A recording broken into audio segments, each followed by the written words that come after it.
Taking the BEEGEE Bender out for a spin here. This is number one. This is what a great guitar.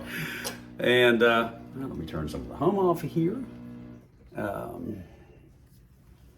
Can't begin to tell you how much I love these BEEGEE Benders. And of course, you know, keep in mind that Carl, who puts that unbelievable mechanism in there right there on these Harley Benton guitars, or any guitar that he does, that he installs his device, his setup is just excellent, you know. So, of course, traveling from Tennessee down to the Keys, the humidity, as I've mentioned in previous videos, you gotta let this guitar sit for a little bit.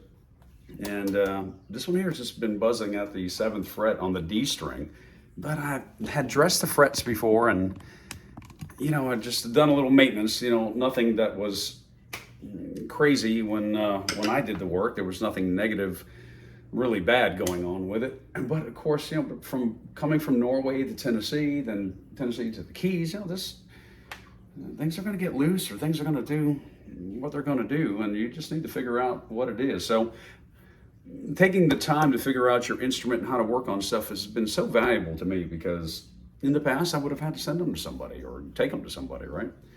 But with that in mind, I grabbed this guitar this morning time after playing on it for a couple days, and I had that same issue happening.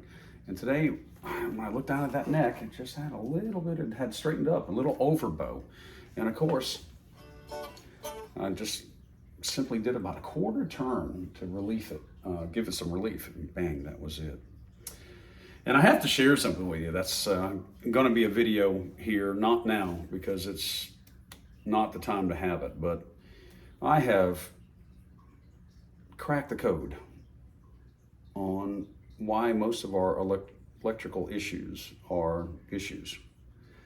When we think it's a bad chord, which it very well could be at times, or we have a sizzle in the amplifier, or all kinds of stuff. I have come across something I've known for a while, but I've just never applied it in a lesser environment, like doing solo act or, you know, duo stuff. Here in the Keys, I perform quite a bit as the Coconut Cowboy, and then of course as the Coconut Cowboys, me and the rest of the guys, if we do any kind of band stuff like we have when we came down here.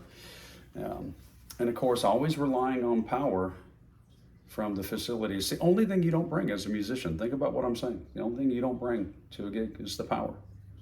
You bring your gear, cords, cable, amps, whatever, then you plug into their source of electricity. And I want to tell you something. I have got something in my possession that I will never, ever, ever play without.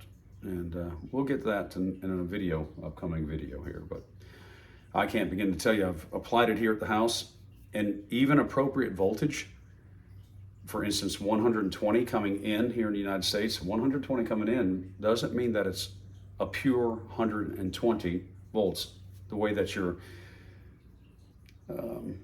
electrical sources are going to interpret that, or what they require. And think of it as gasoline in a car. Listen, you put gas that's a little bit tainted or bad fuel in your car, yeah, it'll run, but it runs with problems. Well, electricity is no different. It is the electrical gasoline to your electrical devices that need it. So we'll go into much more detail coming up, but all that today, I wanted to take the this is Lake Placid Blue. First one I ever bought, not quite a year ago, and Brother BEEGEE simply doesn't get any better as far as I'm concerned. Awesome, awesome, awesome guitar. God bless y'all. Thank you for watching this. Just a little something that was on my feet, my mind, and off my feet and off my hands. So thank you for listening, and we'll catch up soon. We're going to talk about that magical device that you need to consider adding to your front end of all your electrical requirements when it comes to audio presentation. It is magic. Thank you all.